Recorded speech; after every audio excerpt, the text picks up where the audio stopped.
Joining us on the phone right now is the NFL rules expert for Fox Sports, and he will be in the booth for Super Bowl 57 for the aforementioned Fox Sports. My friend from back in the day is the former head of NFL refs, Mike Pereira, back here in the Rich Eisen Show. How you doing, Mike?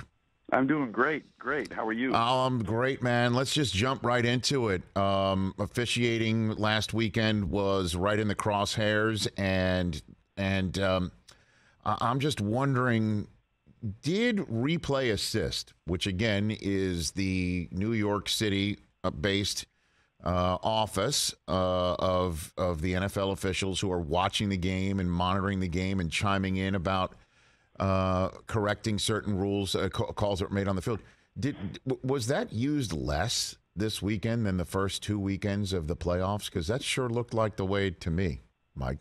I thought in some cases it was overused. I mean, I guess if we go back to the Devonta Smith play, you look at that catch, and they were just like the rest of us. They were scrambling and had about 10 seconds to try to find the one shot that showed that the pass was incomplete, and they couldn't find it. So, therefore, they couldn't stop it, much just like Kyle Shanahan couldn't get a shot that he thought was conclusive enough to risk a timeout. And you know, they're like producers because they might have 20 different camera angles, but you've got to find the one in such a short period of time when the Eagles are rushing up to the line of scrimmage that they just couldn't find it in time, and they're not going to stop it. They can't stop it to try to find the shot. That's not within their rights. They have to see clear and obvious video footage that says that the call was wrong in the normal play clock time before the snap. And so it's kind of one of those deals where the Eagles win by going quick, and maybe that's something that you might have to look at because it doesn't seem really fair to me. Because in college football, they'd have stopped it, right? College, in a second. Right. In a second. But so why? I think maybe as much as you and I have talked about, you know, this eye in the sky judge, right, the video assist, the expedited review, I think in some ways it's not fair, and we need to look to make it fair. And maybe that's going toward the college system, that you are allowed to stop it on big plays where you don't know. And that's big play, fourth down, in the first quarter. Fourth down play, change of possession, that was a huge play. So, you know, if I'm a Shanahan or any coach in any situation right now the way we have it, you know, I hesitate because New York has the opportunity to stop it themselves and change it themselves. So, you know, I don't want to risk a timeout if New York is going to stop it. So you've got that question that falls into it.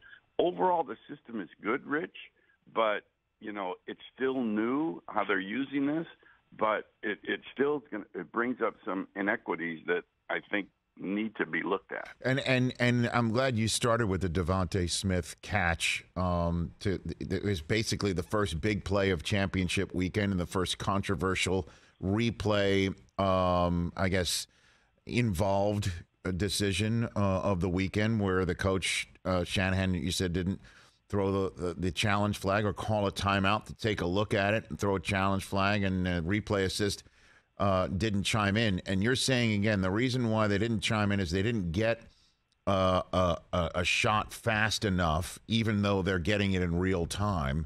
And they're not allowed to stop it. They can't stop play to take a look at something yet. That's essentially what you're saying. Okay, that is correct. So then let's move a little forward and more forward in the game. I know for a fact Skycam has its own feed, and I imagine Replay Assist would as well. How could they not see whether a punted ball hit the Skycam wire or not? Well, Mike, I mean, first of all, yeah. I mean, the thing is, you have to see it hit the wire, right? You have to see it hit the wire. But wouldn't the camera jostle? I mean, didn't the camera jostle? Wouldn't it? You know what I mean? If it hit a wire, that's what the camera didn't jostle. I mean, there was no camera movement. Now, they are not necessarily going to see that. We could from the truck, and there was no movement of the camera, which would be maybe the best indicator that it did hit the wire. But, you know, you watch the trajectory of the ball and you watch the reaction of the players, and you think that it would have, but, you know, they couldn't see it in New York in any of their shots. And you don't have camera shots focused on the wire, and we had 2 overhead cameras in that game. And so it's kind of one of those things.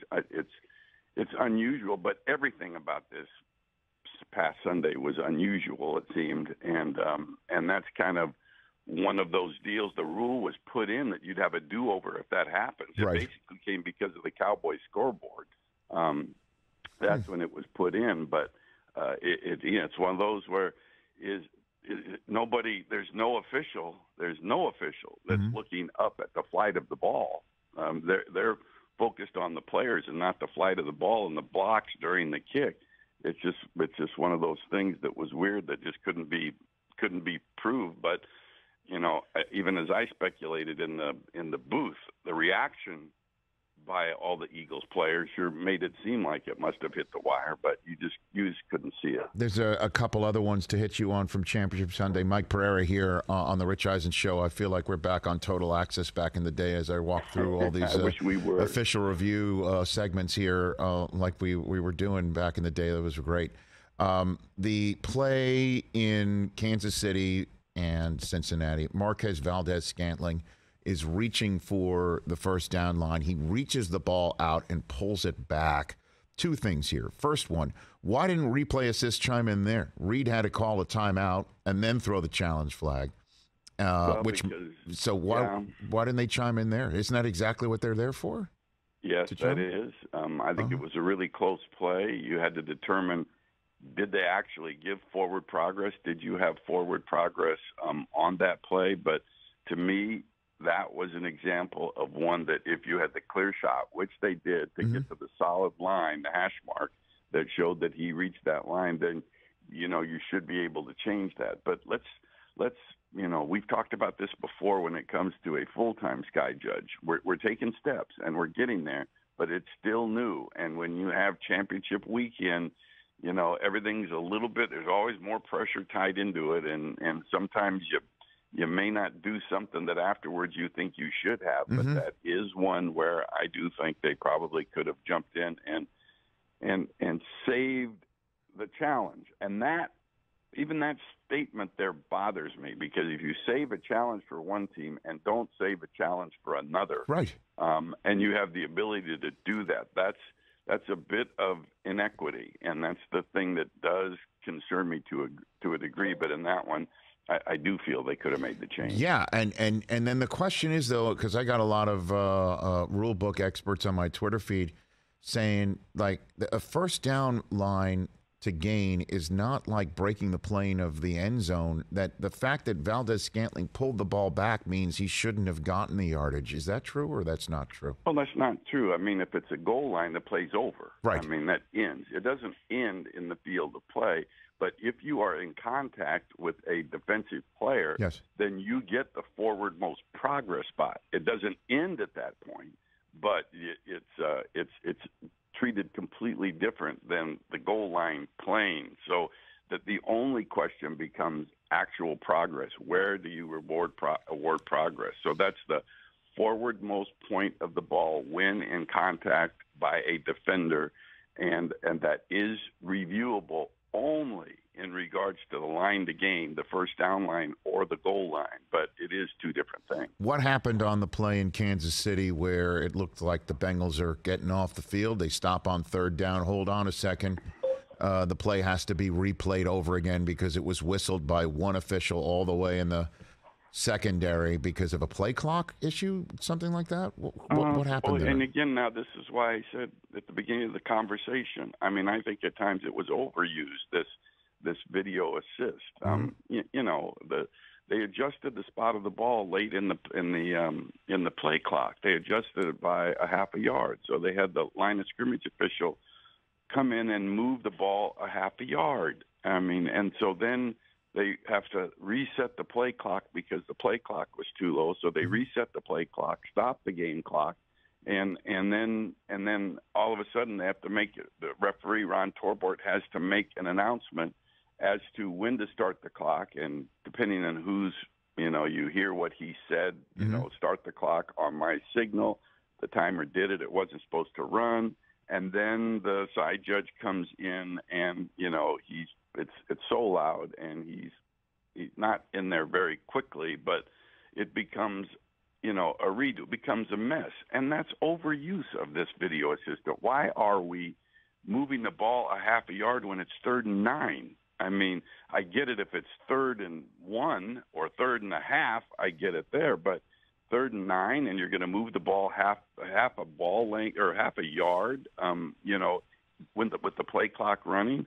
I mean, that's mismanagement of it, which creates a fiasco. And with all of the stuff that happened this weekend where, the officials are targets, I mean, that's one that's self-imposed because it's not using common sense. So I think in some cases we have to be patient, I guess, and trying to get the system to where it works smoothly and try to get the advantages and disadvantages out of it. But I guess you just have to take your lumps. But that to me was just not well handled at all. You're saying that moment in a championship game where a head coach is being told by officials, we have to replay this down, that you think brought about a punt, that you aren't off the field, you're actually still on the field in this game. That domino effect started with a replay assist to try and respot the ball by a half yard, is what you're saying. And then of course, what happens? I mean, then of course it's the typical the way of things went for officials. So what happens? They never had a play, so they just void the play. So what happens on the next play? Oh, they sack Mahomes. Okay, good. Defense holding. Now Kansas City ends up getting the first down. But then they did not score. They did eventually punt. But of course, time's taken off the clock and field position changes. I mean, everything does affect everything else. And obviously Kansas City wound up having the ball last. That was a good flag on Joseph Asai for shoving Mahomes, in your estimation? I mean, I feel bad for the kid, and he tried to say he was trying to, push him backwards so the clock would remain running. He was just a kid that was in a chase, and I mean, I feel bad, but there was contact, and both feet were down out of bounds. I would say this, that if they didn't call that, there would be more controversy than there is now with the fact that they did call it. It's one of those that are clear cut. Now everybody wants to go back to the play and say, oh, well, the left tackle held. And on the punt return, there was a block in the back. I get it. I've looked at both plays. I mean, they are both kind of iffy plays. But the fact of the matter is, at the end of the game like that, especially when it relates to player safety, you want to call what is there. And to me, that was a very clear foul. Okay. So to wrap up the conversation, Mike Pereira, what do you think the conversation is amongst league management? Carl Sheffers, who's the head ref of Super Bowl 57, Walt Anderson, who's a successor of yours in the role of being in charge of officiating, Troy Vincent, charge of operations and football operations. What is the conversation being had about replay assist and about the officiating this past weekend, knowing the conversation that surrounded officiating coming out of Championship Sunday? What are they talking about going into the big game? Well, I mean, listen, you're going to give the same old conversation, which is officiate the game as you would during the regular season. The talk about let's not call fouls, let's let them play just doesn't happen. But the conversation will be had about, there's added pressure on it now. That's just the way it is. When you get into the playoffs, what you do in the regular season, officiating-wise, is forgotten. And often what you do in the playoffs is forgotten if the Super Bowl goes smooth. And so there's that added pressure of that. But I think one of the conversations will not be so much with the officials on the field. It's going to be with that use of video assist or expedited review. Mm-hmm. I mean, how can we make sure we don't overuse it? I mean, I don't think there's been an issue in my mind about underusing it. I mean, because they have changed things when they have the time to do it and when they have the clear shot. But let's not get involved with, changing things that really don't have impact on a play. If they award a first down and you've got a clear immediate shot that it's short by half a yard, change it. If you've got a sideline catch that is ruled a catch for a 15-yard gain, and you've got a clear shot that the second foot never came down, change it. But if you've got a yard off on a punt return, or if you got a yard off on a spot out of bounds when it's going to be 3rd and 9 versus 3rd and 8.5, don't get involved. Let's concern ourselves with the flow of this game and not get overly involved with the outside sources, with the replay official, the video assist, New York expedited review. Let's use some common sense. Okay, and then let's hope, by the way, for the Super Bowl that the chains don't break for the what was third that? time in the playoffs. What was that? Holy cow! Come on, I think I'm becoming now an advocate of let's get rid of the change and go to digital. Even though I love the old guys running out and putting the old stakes down in the ground, but twice it breaks in the playoff, and we have to unravel an alternate set of chains. Let's just don't have that in the Super Bowl. Well, I mean, let's just have an alternate set of chains unraveled on time, right? I mean, it's the Super Bowl. Like, what other game what other game are we waiting two sets for? Of down the linemen and chainmen on the sideline. And then, of course, the news from Wednesday that Tom Brady's retiring, and again, we assume he is coming to the booth, and if that does happen, he'll be next to you. Do you have any history with him at all? You know, one time I was really kind of excited because one time when I was the head of officiating, I went to a game in Foxborough, and Brady came on the field as he does, running out in the field and kind of runs around the perimeter of the field, and he was running toward me. I was just standing there, and as he ran by me, looked at me and said, "Hi, Mike," and that was it for me. I felt like, well, Tom's my best friend. So that's the relationship, that's it? Total relationship that I have had with him so far. That's it? Okay. And now, did he know you from your work on NFL Network, do you think, with you and I chopping it up? What do you think? If he would have stopped, he would have said, "Hey, Mike, I'm telling you, Total Access with Rich Eisen was like the best video of all time. It was must see. I used to sit and watch it all the time." Laugh all you want. All the players did watch us chop it up on Official Review because it was so new to have the head of NFL officials, the sitting head of NFL officials, talk about the controversial plays from the previous week. That's a fact. I remember Matthew Hasselbeck was so upset after Super Bowl 40 that you didn't make your usual appointed round right after the Super Bowl, and he thought it was because you were ducking it and that we were hiding it because we were the NFL's channel, is how he called me at the Pro Bowl. He was so upset, and I think it's because you went on vacation as scheduled, but then you did it the following week, if I'm not mistaken, Mike. 24 hours, well, less than 24 hours. I think it was about 20 hours after the end of that game, I was in Costa Rica. So nobody knew how to find me. And when I did come back to the league, and Greg Aiello said to me, from now on, you might think about waiting a full day before you go on a vacation. I remember that, man. See, I remember it, and the players watched it.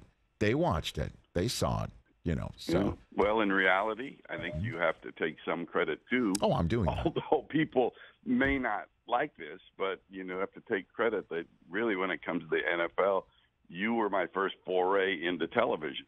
I mean, the Fox people who I worked with each and every year, but not on television. You were the first time that you were the first person that I got involved with in television. So probably I wouldn't be here if it wasn't for you, and so people can blame you that I am here. I will take all the calls right here on the Rich Eisen Show, like yours right here. Thanks for the call here, Mike. Appreciate it, man. You got it. Have a great Super Bowl. That's Mike Pereira, former head of NFL officials, now the man who will be making sure all the rules and calls of Super Bowl 57 are straight and narrow right here on the Rich Eisen Show. Catch the Rich Eisen Show every single day on the Roku channel, 12 to 3 Eastern, for free.